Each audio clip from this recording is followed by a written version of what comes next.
Good morning, my dear students. Today's topic is conservation laws. इससे पहले हमने पढ़ा था बेसिक फोर्सेस इन नेचर. अब पढ़ने हमें कंजर्वेशन लॉज इन फिजिक्स. ठीक है बेटा, जो नेचुरल फिनोमेनाज है फिजिक्स के, जितने भी नेचुरल फिनोमेनाज हम देखते हैं, they are based on these conservation laws.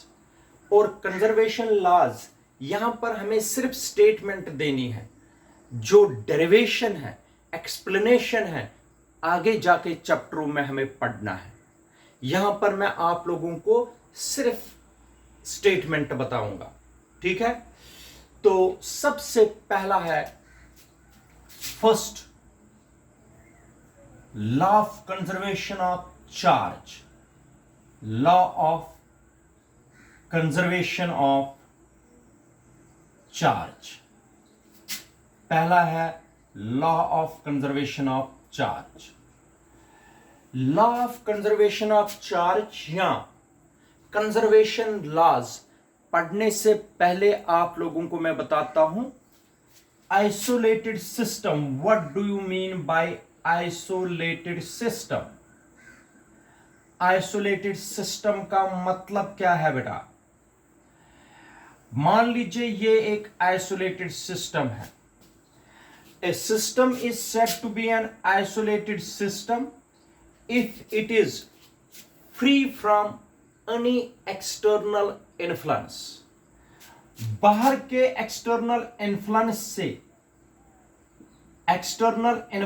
से अंदर कोई फर्क नहीं पड़ेगा, तब जाके हम इसको बोलते हैं आइसोलेटेड सिस्टम. देखो, अगर एक रूम लेंगे, हम एक कमरा लेंगे, बाहर के टेम्परेचर बढ़ने से या कम होने से अंदर के टेम्परेचर पर फर्क नहीं पड़ेगा. बाहर के बारिश पड़ने या और कोई चेंजेस होने से अंदर कोई फर्क नहीं पड़ेगा, तब हम उस रूम को हम बोल सकते हैं आइसोलेटेड सिस्टम.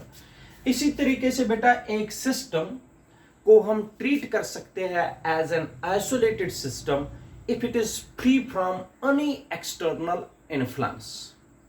ठीक है, तो उसको बोलते हैं हम आइसोलेटेड सिस्टम. अब जो कंजर्वेशन लॉज है बेटा, कंजर्वेशन लॉज में सबसे पहला जो लॉ हम करेंगे that is law of conservation of charge. ठीक है बेटा, law of conservation of charge. According to the law of conservation of charge, the total charge, according to the law of conservation of charge, the total charge, that is, total charge का मतलब क्या होता है बेटा? That is algebraic sum of all the positive and negative charges. Beta, according to the law of conservation of charge, the total charge, that is the algebraic sum of all the positive and all the negative charges in an isolated system,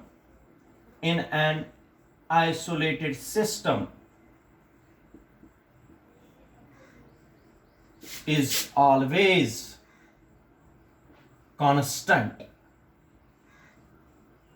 that is conserved. बेटा इसका मतलब क्या है सारा समझाऊंगा. According to the law of conservation of charge, the total charge, that is the algebraic sum of all the positive and negative charges in an isolated system is always constant. उसी का मतलब होता है कंजर्व.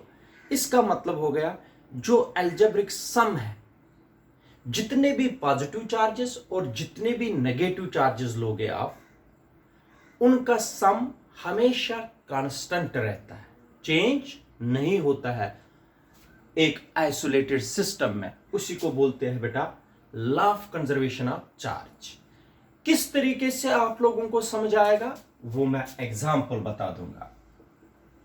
देखो बेटा example, ये मान लीजिए ये है बेटा एक गिलास रॉड। क्या है बेटा? गिलास रॉड। ठीक है बेटा, this is a glass rod.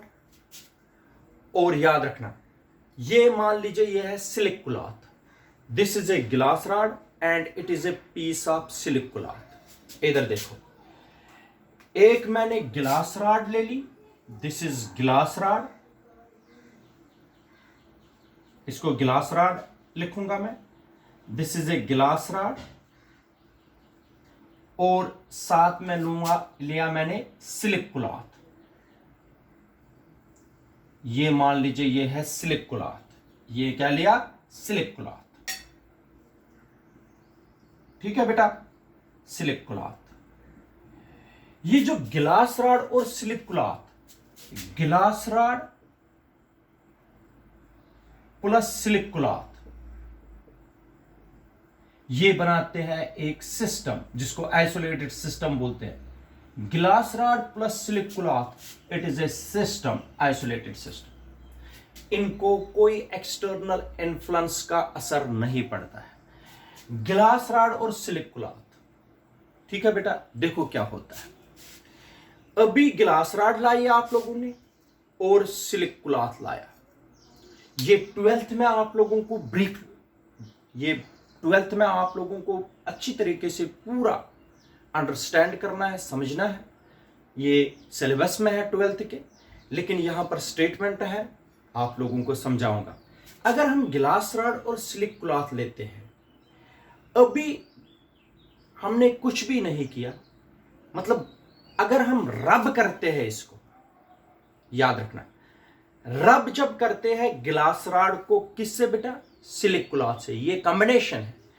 When glass rod is rubbed with a piece of silk cloth, glass rod lose करती है इलेक्ट्रॉन्स।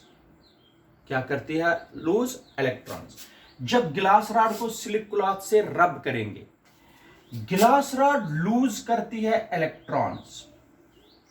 गिलास रॉड क्या करती है बेटा? Loose electrons. और जो बॉडी लूज करती है इलेक्ट्रॉन्स, उस पर आ जाता है पॉजिटिव चार्ज। क्या आ जाता है बेटा? Positive charge. गिलास रॉड ने क्या किए? लूज इलेक्ट्रॉन्स, और उस पर क्या आया? Positive charge. मान लीजिए, मगर ये किससे ये लूज किया? रब करने से, फ्रिक्शन से। ये मैंने फ्रिक्शन, इसको ऐसे ऐसे रब किया, गिलास रॉड ने लूज किए इलेक्ट्रॉन्स और किस पर चले गए? सिलिक क्लॉथ। मान लीजिए 5 इलेक्ट्रॉन चले गए गिलास रॉड से किस पर? सिलिक क्लॉथ पर। अगर 5 इलेक्ट्रॉन चले गए तो इस पर 5 पॉजिटिव चार्ज आएंगे। 1 2 3 4 5 पॉजिटिव चार्जेस आ गए किस पर? गिलास रॉड पर। क्यों आ गया इस पर? गिलास रॉड पर क्यों पॉजिटिव चार्ज आ गया? क्योंकि इसने लूज किए 5 इलेक्ट्रॉन्स और दिए किसको? सिलिक क्लॉथ को। ये सिलिक क्लॉथ है। सिलिक क्लॉथ को कितने दिए बेटा? 5 इलेक्ट्रॉन्स। इसलिए सिलिक क्लॉथ पर कितना नेगेटिव चार्ज बनेगा? 5। देखो, जब मैंने रब ही नहीं किया था बेटा, जब मैंने रब नहीं किया था गिलास रॉड को और सिलिक क्लॉथ को, बिफोर रबिंग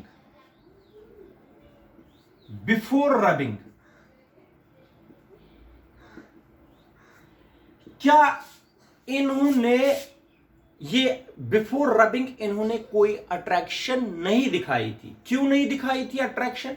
क्योंकि ना इस पर कोई चार्ज था ना इस पर कोई चार्ज था, इसलिए दोनों ने अट्रैक्शन नहीं दिखाई। इसका मतलब before rubbing the total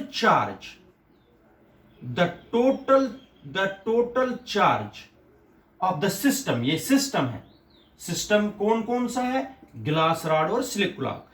before rubbing the total charge, ना इस पर कोई चार्ज था ना इस पर कोई चार्ज था। कितना था बेटा?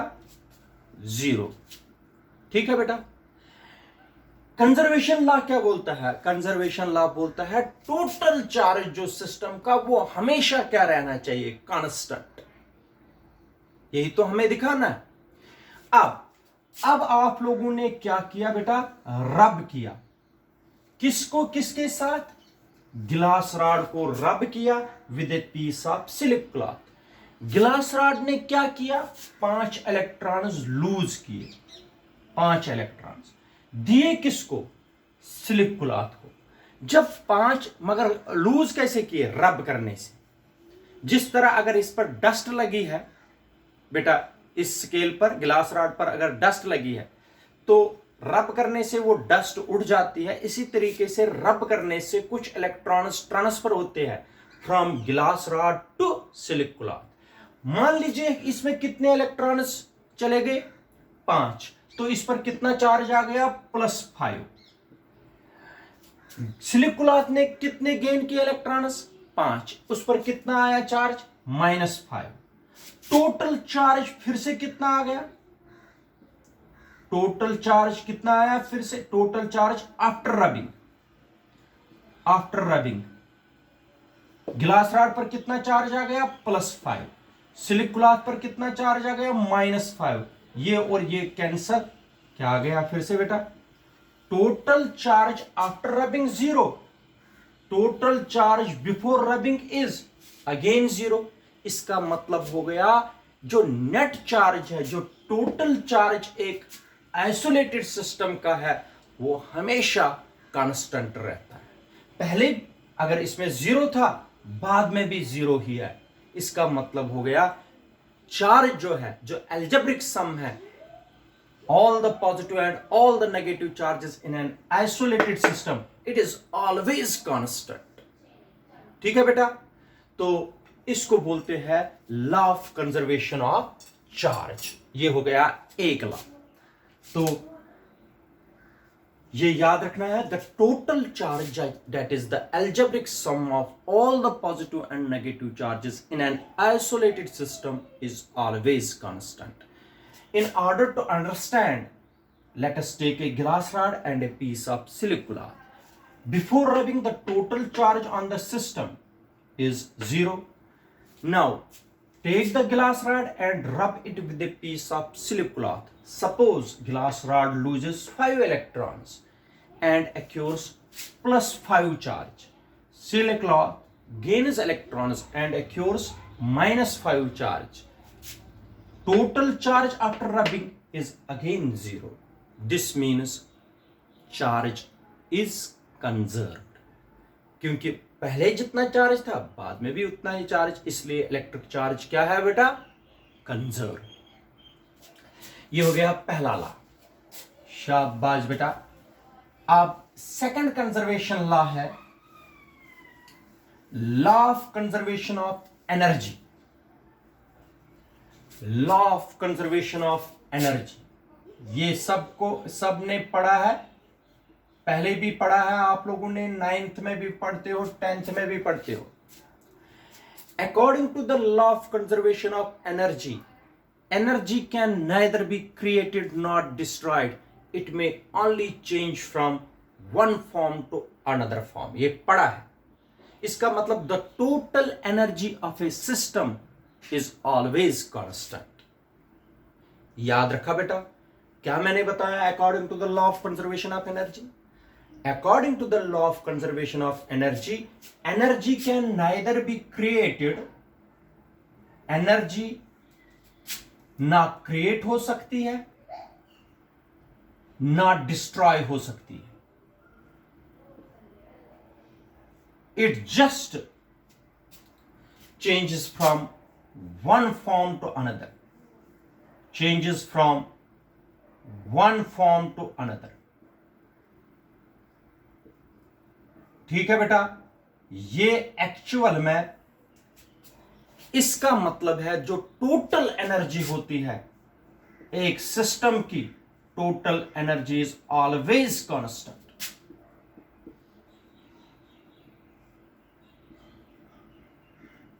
ठीक है बेटा? According to the law of conservation of energy, ये आगे आप लोगों को मैं बता रहा हूं, वर्क, पावर एंड एनर्जी में पूरा एक्सप्लेन करके प्रूफ देंगे कि टोटल एनर्जी जो है एक सिस्टम की वो हमेशा कांस्टेंट रहती है। ठीक है बेटा।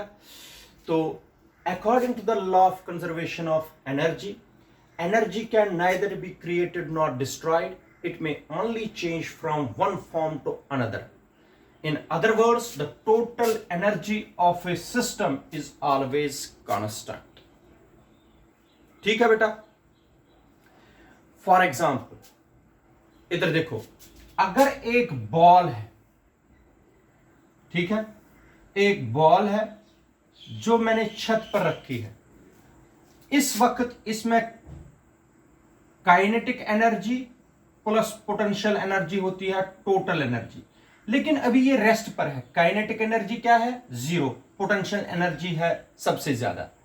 जब इसको छोड़ देंगे, पोटेंशियल एनर्जी कम कम होती जाएगी, काइनेटिक एनर्जी ज्यादा ज्यादा हो जाएगी। लेकिन सम जो काइनेटिक एनर्जी का, चाहे ए पर देखोगे, बी पोजीशन पर देखोगे या सी पोजीशन पर देखोगे, तीनों जगह sum of kinetic energy plus potential energy, जिसको बोलते हैं total energy of the ball, will remain same. चाहे ए पर देखोगे, चाहे बी पर देखोगे, kinetic energy plus potential energy का सम, या सी पर देखोगे, इसको बोलते हैं टोटल एनर्जी जो बॉल की है at any position during free fall will remain constant. ये एग्जांपल है law of conservation of energy की। इसी तरीके से एक इलेक्ट्रिक फैन है, जब चलता रहता है, जो टोटल एनर्जी है ये हमेशा इसकी कांस्टेंट है, मगर one form of energy is converted into another form. Electric energy convert होती है मैकेनिकल एनर्जी में, लेकिन टोटल एनर्जी हमेशा क्या रहती है बेटा? कांस्टेंट। ठीक है, इसको बोलते हैं law of conservation of energy. Third,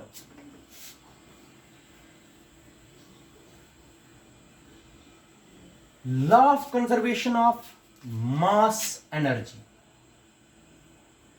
mass energy, law of conservation of mass energy.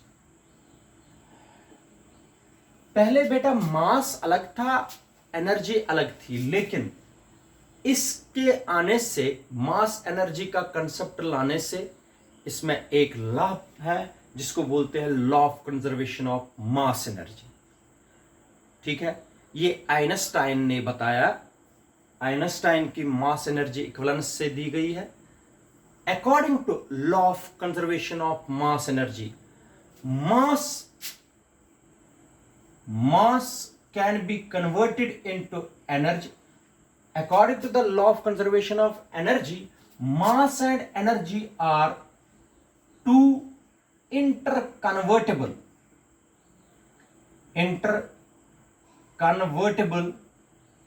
quantities. बेटा, according to the law of conservation of mass energy, mass और एनर्जी जो है बेटा, ये दो इंटरकन्वर्टेबल क्वांटिटीज है। मास को कन्वर्ट कर सकते हैं हम एनर्जी में, एनर्जी को कन्वर्ट कर सकते हैं मास में। फिर से बता रहा हूं, according to the law of conservation of mass energy, energy and mass are two interconvertible quantities. This means mass of a body can be converted into energy, or energy of a body can be converted into mass by the relation E is equal to mc square, where this relation is called Einstein's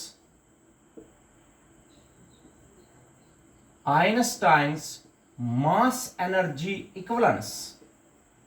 Einstein's mass energy equivalence क्या बोलते हैं बेटा इसको? Einstein's mass energy equivalence।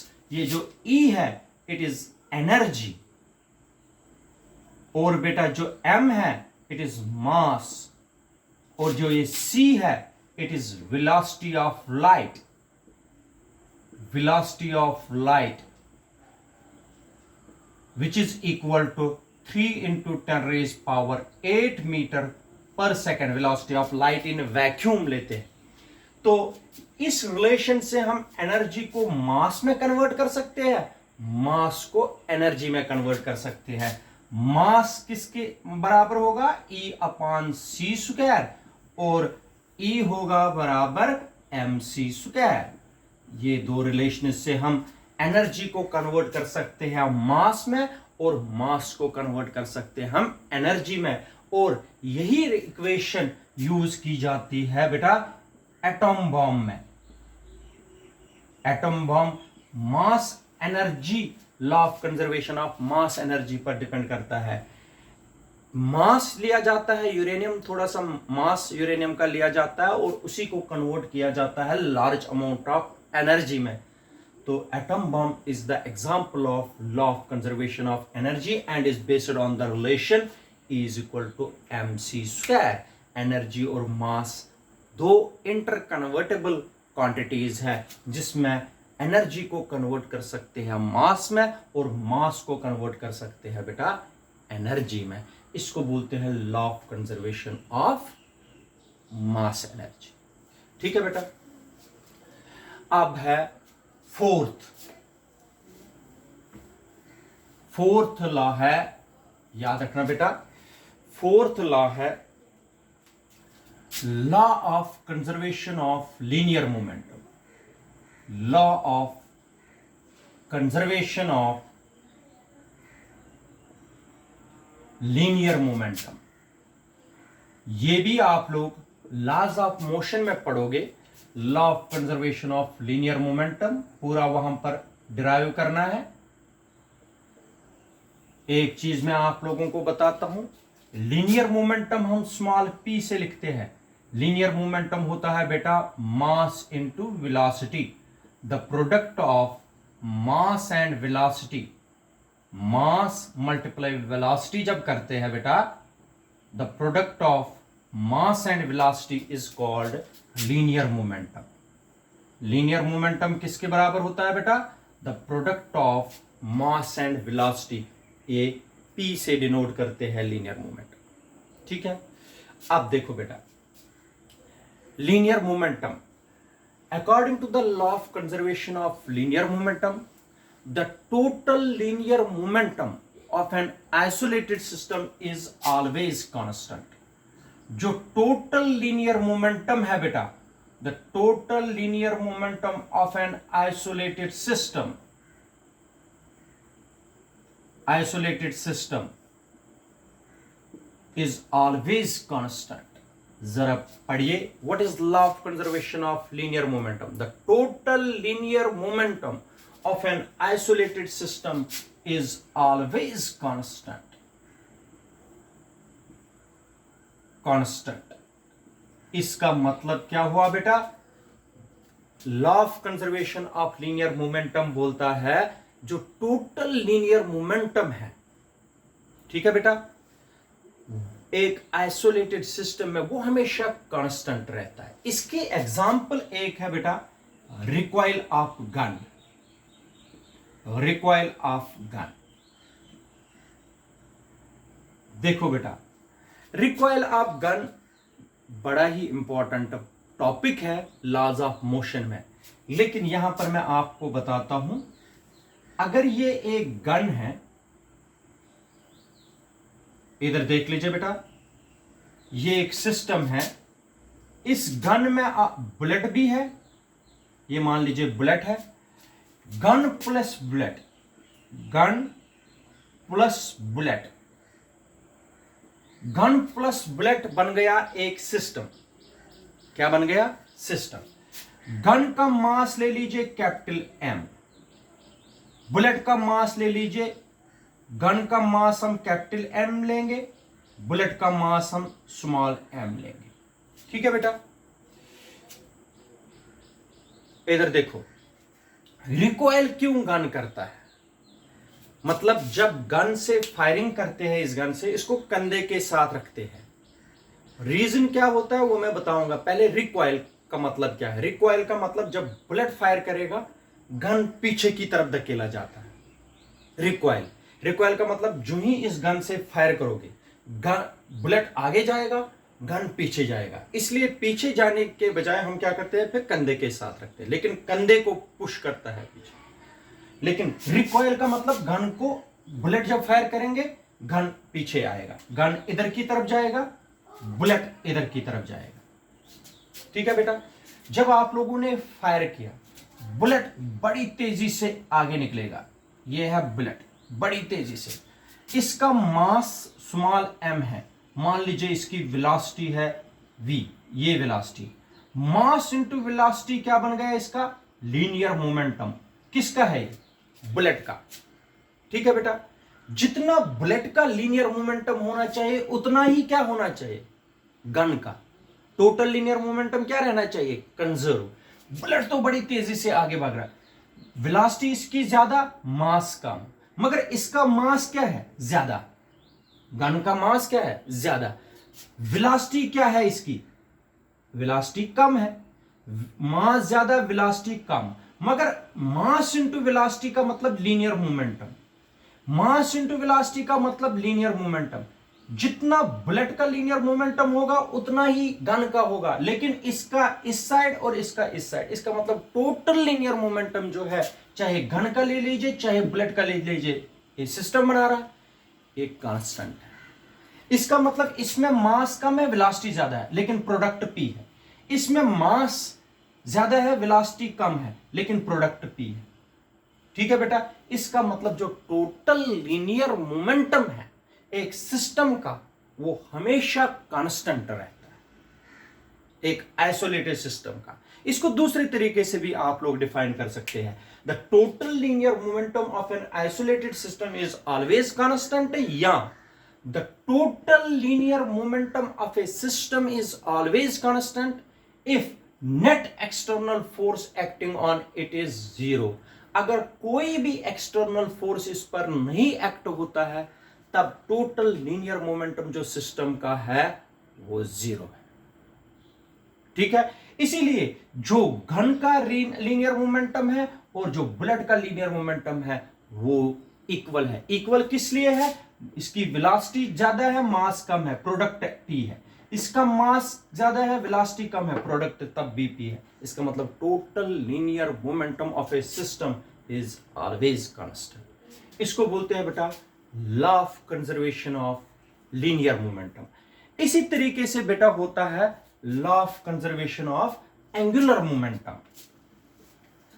Law of conservation of angular momentum बेटा, law of conservation of angular momentum. लेकिन angular momentum जो है बेटा, याद रखना, एंगुलर मोमेंटम होता है एल से डिनोट। किससे, एल से, एल से डिनोट करते हैं। ये है fifth law of conservation of angular momentum. This is fifth law, law of conservation of angular momentum, L से डिनोट करते हैं। और ये होता है product of linear momentum multiply position vector perpendicular distance. Angular momentum होता है the product of linear momentum and the perpendicular distance of the linear momentum from the axis of rotation. L R into P, product of linear momentum and the perpendicular distance from the axis of rotation is called angular momentum. याद रखिए। तो the total angular momentum, it states that the total angular momentum of an isolated system is always constant. इसको भी rotational motion में आप लोगों को prove करना है, यहां पर सिर्फ स्टेटमेंट बताना है। जो total angular momentum है एक isolated system का, ये हमेशा कांस्टेंट रहता है। एक जो जिम्नास्टिक करते हैं वो अपने आप को होल्ड रख पाते हैं, स्टैटिक रख पाते हैं या घूमते हैं, it is due to the conservation of angular momentum. Earth revolve करती है अराउंड द सन, जब दूर होती है तो स्लो चलती है, जब पास होती है तो तेज चलती है, it is due to the conservation of angular momentum. एक कैट जब जंप करती है तो वो स्टैटिक रहती है, अपने आप कभी अपने आप को स्ट्रेच करती है, कभी अपने आप को एक्सपेंड करती है। जब वो जंप करती है कभी स्ट्रेच करती है, कभी एक्सपेंशन करती है, ताकि उसका टोटल एंगुलर मोमेंटम जो है वो कंजर्व रहे। एक example total conservation of angular momentum की है, जब अर्थ दूर होती है इट ट्रेवल्स स्लो, जब अर्थ सन से नजदीक हो तो it travels faster to conserve the angular momentum. ये आगे पढ़ोगे आप लोग। इसका मतलब 4 कंजर्वेशन लॉज मैंने 5 कंजर्वेशन लॉज पढ़ाए आपको।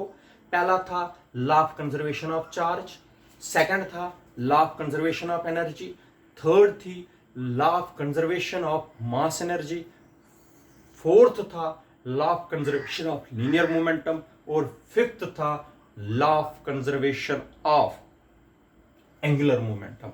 लेकिन हमेशा हर किसी लॉ में यही है, द टोटल, जो टोटल चाहे चार्ज हो, चाहे एनर्जी हो, चाहे लीनियर मोमेंटम हो, चाहे एंगुलर मोमेंटम हो, एक आइसोलेटेड सिस्टम का हमेशा कांस्टेंट रहता है, उसी को बोलते हैं कंजर्व, इसलिए इनको बोलते हैं कंजर्वेशन लॉज। ठीक है, थैंक यू।